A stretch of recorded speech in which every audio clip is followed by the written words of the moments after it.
magulang na may anak na children with special needs ay may panghabang buhay na napakaselan at napakahirap na papel na ginagampanan. Ang tanong lagi sa kanilang sarili, paano na ba ang aking anak kung wala na ako? Pero paano nga ba kung higit pa dito ang dapat na harapin ng isang ina sa buhay ng kanyang special son? Dahil na in love ito at nakabuntis pa. Alamin natin sa tagos-pusong kwento na pinamagatang Ang Katatagan ng Isang Ina, The Salome Avila Story.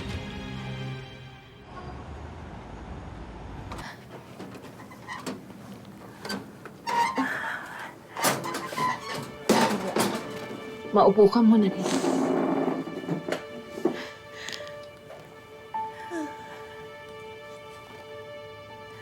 Sandali, kukuha kita ng tubig, ha?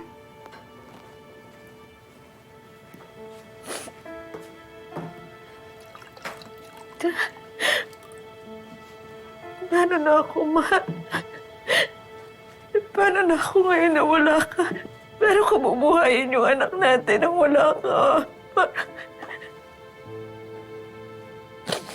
Paano kami?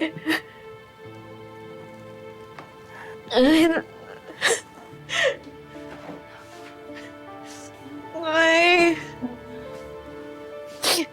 Nay, bakit ganito?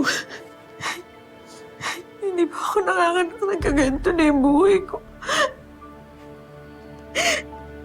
Ang bata ko pa ako para mawalan ng asawa. Hindi ko pa pinapanganak yung anak ko. Wala na siyang tatay.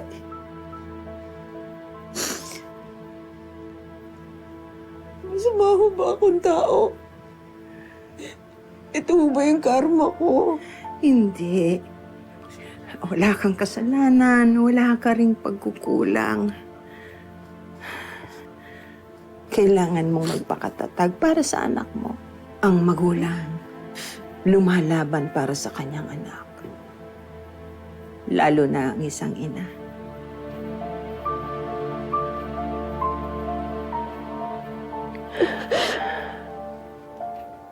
Salome, ano nangyari nung kabuanan mo na malapit ka ng mga anak? Ang hirap. Okay naman yung panganganak ko. Ano na, yung nanganak na ako, siyempre nag-iisa.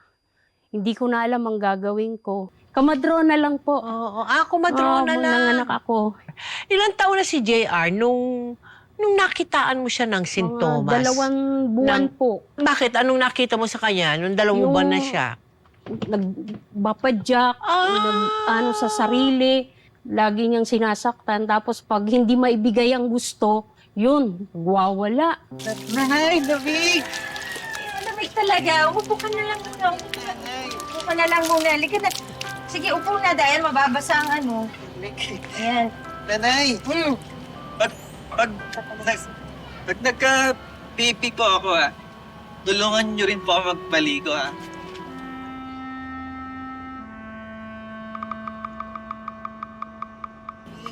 Anong sabi mo, Apo?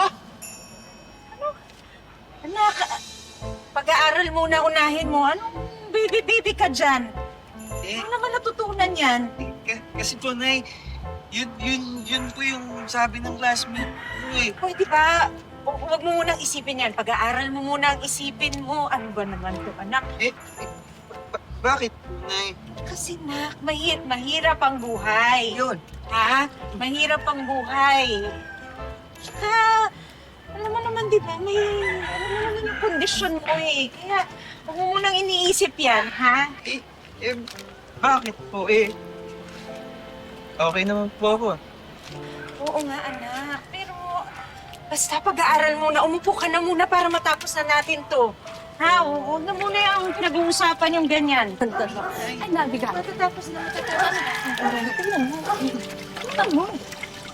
Paano hindi magiging ako noon? Eh, tingnan mo na, masyadong binibaby. Baka marinig ka, ano pa ba? Eh, totoo naman! Hoy, mga chismosa kayo! Alam mo, sungaling ko yan eh! Tama na! Huwag mo nang pansinin yung mga chismosang yan. Sayang lang oras mo. Mga ganyan talaga ang tao. Walang magawa. Eh, ano? Ha? Tigilan mo na yun! Asan ka pa? Tulungan! Ano ba? Tigilan mo! Tulungan! Ayan! Nanay, tama na. Huwag na po kayo mag-away, nanay. Doon kayo! Doon kayo! Nay, tama na po, nay. Nay, tama na, nay. Nay, tama na. Mayas na kayo! Sorry na. Nay, Tahan na ako. Tahan na ako. Tama na. Huwag na, huwag na. Habang lumilipas ang Hindi mga ka taon, maaano. lalong Tapos nabahala na. at nag-alala Tapos na rin ang si ligo. Salome para sa kinabukasan Huwag ng nang kanyang iyak, anak. ha? Andito Dahil naman sa si... kondisyon ni JR, madalas itong maging biktima ng bullying at pang-aapi ng mga kaklase at mga kapitbahay nila. Yan na yung baon mo. Pinaghirapan Bakit papalag ka? Naghirapan. Sabi na! Sabi nga akin na nanay ko. Sabi na!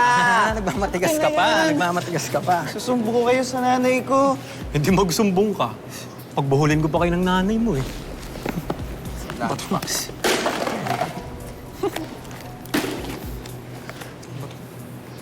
Teka lang. Tama rin ba sa utak yung nanay mo?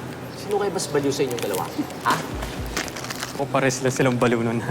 Pinaglihi ata sa baliw tong nanay na ito, eh, no? Pamilya mga baliw. Parehas baliw. Baliw. Spoon? Hindi baliw nanay ko. Papalag ka? Suntukin mo! Sige! Suntok! Baliw? Lumalabang ka? Suntukin mo pa! Baliw na to! Sige pa! Ano ba? Hindi naman kayo ginugulo eh! Umalis na kayo! Salamat ka, babae ka, ha? Babalikan Sige! kita. Susumbong ko kayo!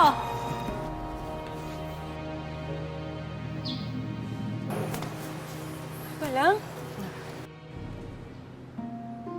Sugat ka na sa bibig, oh. May masakit ba? Bukas na bukas din ipapa-principal ko yung mga classmates mo. At saka, yung mga magulang nila, ha? Tandaan mo, kakausapin ko talaga yun. Ano ka ba naman, anak? Ano ba nangyari sa'yo? Matagal na ba yan, ha? Matagal na bang ginagawa yan sa'yo? Opo, nay.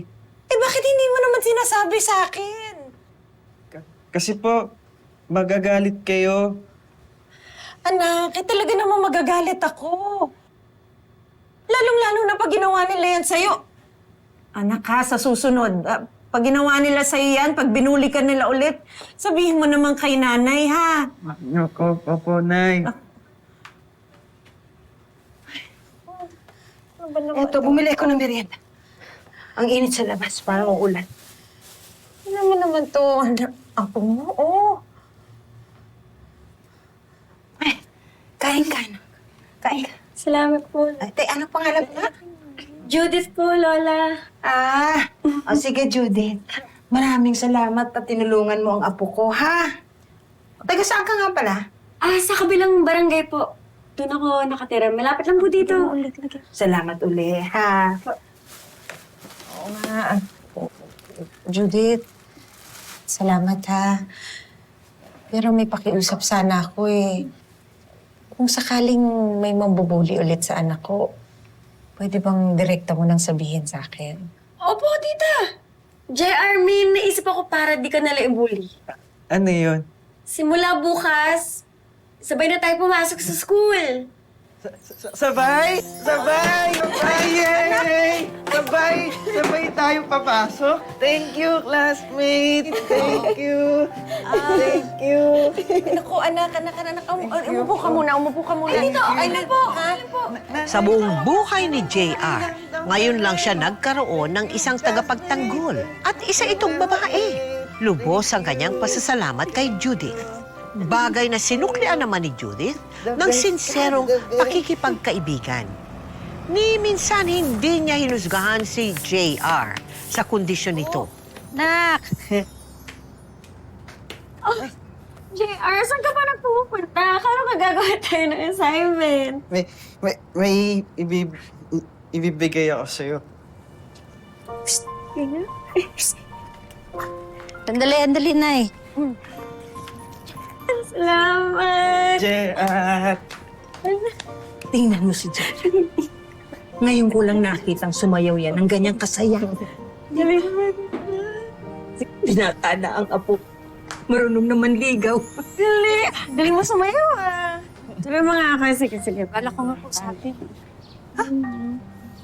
Bakit mo kakausapin? Ayaw kong konsintihin yung bata. Hindi naman niya alam ginagawa niya eh. Baka masaktan lang yan. Salome, ano ka ba? May kondisyon si J.R. Pero tao rin yan. Ano naman, mahal? Ayaw mo ba siyang makitang sumaya? Nay, sino ba namang nanay ayaw maging masaya ang anak niya? Pero hindi sa ganyang pagkakataon. Baka mamaya kung ano pang mangyari dyan sa dalawang yan eh. Iba na ang mga kabataan ngayon. Mahirap na. Ikaw, ang KJ mo.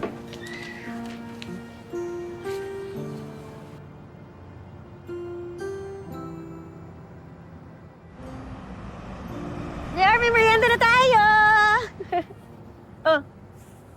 Salamat. Oh, kain ka na. Ay, napawisan ka.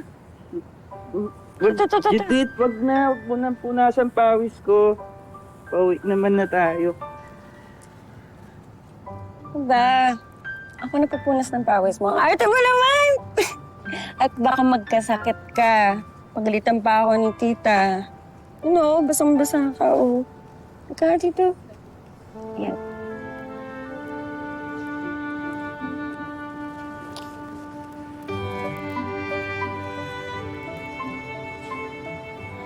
Jer, ba't mo ako kinis? Kasi crush kita eh. Judith, crush mo rin ba ako? Hindi kita crush.